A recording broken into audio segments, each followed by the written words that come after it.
Ooh, ooh, ooh. Check this out.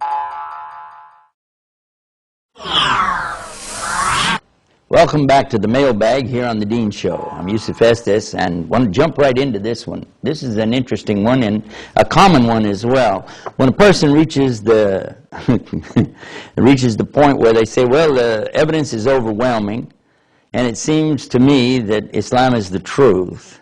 I can't really come up with anything else. It looks like it's the only way to really understand the concept of God and the proper way to reach Him or worship Him. But, and there's always a but, isn't there? Otherwise you wouldn't write the letter. You'd just go ahead and enter Islam.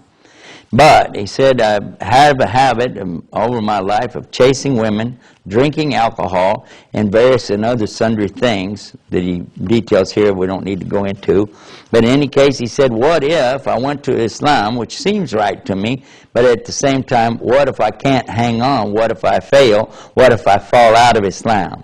What if I go back to the evil that I used to do? What if I can't do all the praying and the fasting and the things that Islam calls for? Maybe I don't want to grow my beard, or in the case of one of the sisters, lady, she asked that, what if I can't wear that cover on my head, things like this? And then they would consider me an apostate, and then would they kill me? And I'm going to tell you, I don't mean to laugh because I know that it's a serious question, but the reason I'm chuckling is because I went through the same thing myself. When I came into Islam, I said, wait a minute, guys, I don't know. You guys are praying 5 times every day. What if I forgot to pray? You know, what would happen then? And you're talking about fasting. You're talking about not eating, not drinking, not enjoying some of the things I take for granted every day. You want me to give that up for a whole month out of every year? It's not that I don't really want to, it's that what if I can't, or what if I forget? You know, it might be too much for me. And I also had heard that if you left Islam, they'd chop your head off. It was not funny. It was not funny when I heard it then, but it's funny now because I know good and well it's not true. But, you know, at the time, you know, I was hearing all these things. There were people all around me trying to tell me, oh, stay away from the Muslims, you're going to get a demon. Stay away from these Muslims because they're going to mess you up, they're going to do stuff to you, and blah, blah, blah. Terrorism, acts of, you know, suicide bombers, all the rest of it. Let me just put it real simple for you. It's very simple. If you really believe there's one God and He has no partners, and you're willing to worship Him on His terms, and you're really taking even the first step, then you have already entered upon the brink of Islam itself.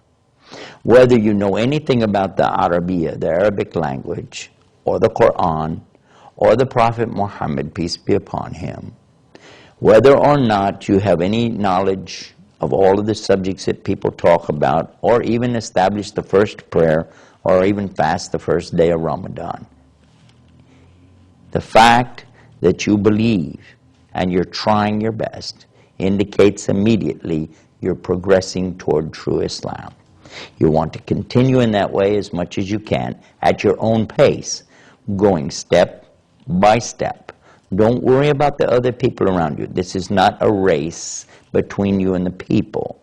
This is something where you are making your own contact, your own hookup, connection with the Lord above. Let Him guide you, and then you move forward at a pace that you can handle. And if you do fall back, if you do slip, know that He forgives. He says that He can forgive anything at all, except that you worship other than Him, that you establish some kind of partners with Him that is not there.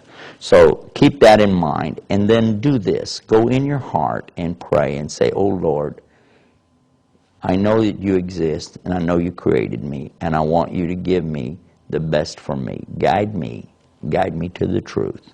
And if there is a God, then for sure He'll know, and He'll take care of you. It's up to Him. He's the only one that guides. He says in the Quran, you don't guide those whom you love, but it's the Lord above who guides to this straight path whoever He wills. With that, we'll turn you back over to the Dean Show. And until next time, peace. Assalamu alaikum wa rahmatullah.